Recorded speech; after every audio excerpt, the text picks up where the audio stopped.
Lingala Facile, journal Nabino a eu 82% na sondage Bolanda. Réflexion, peu commentaire sur Masolo Yango.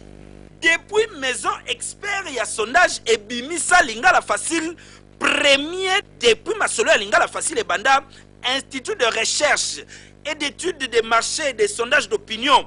Le point, Baouti, ko publié sondage, il y a monde, il y a médias, na Kinshasa pour le premier trimestre, il y a année 2011. Na domaine de la radio, télévision, publicité, internet, presse écrite, magazine, pe biloko mususu.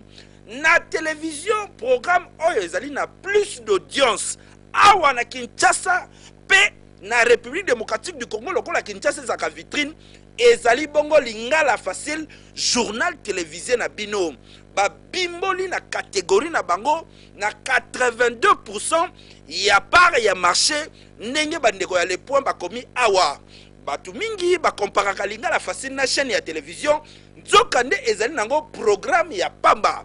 Na premier trimestre ya 2011, oyo, ba présentateur vedette na bino, Zakari Bababaswe, Jimmy Mukendi, Thierry Landou, bangonde ba sepelisi batu na Congo koleka.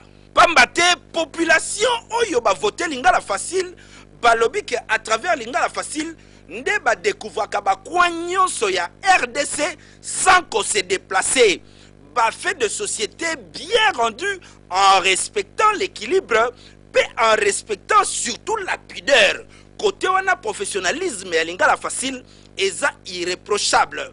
Rédaction, il y a 20 personnes constituées de journalistes d'investigation. Naba JRIO, babenga kaba journaliste reporter d'image. Na 24 collaborateurs na toutes les communes ya Kinshasa, P11 envoyés spéciaux na République démocratique du Congo Mobimba, na ba province Nyonso. JTLF a rataka événement à ta mon côté, awa na République démocratique du Congo, pe traitement na bango salamaka avec honnêteté, objectivité, impartialité, surtout professionnalisme. 3 ans de service, 3 ans d'impact, journal télévisé Lingala Facile et zali ko compter ko frapper les sous très fort pendant 20 ans, c'est-à-dire 82% oyo bino population RDC bo pesi nanu et atteindre nango objectif ya JTLFT.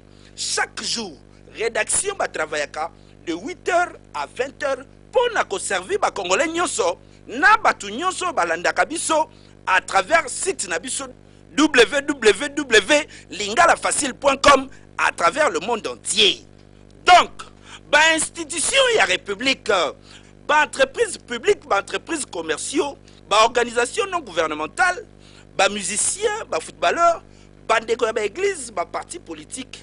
Et si kaya kosa la communication réussie avec impact, ba sondage nyonso baza d'accord que ezali Lingala Facile.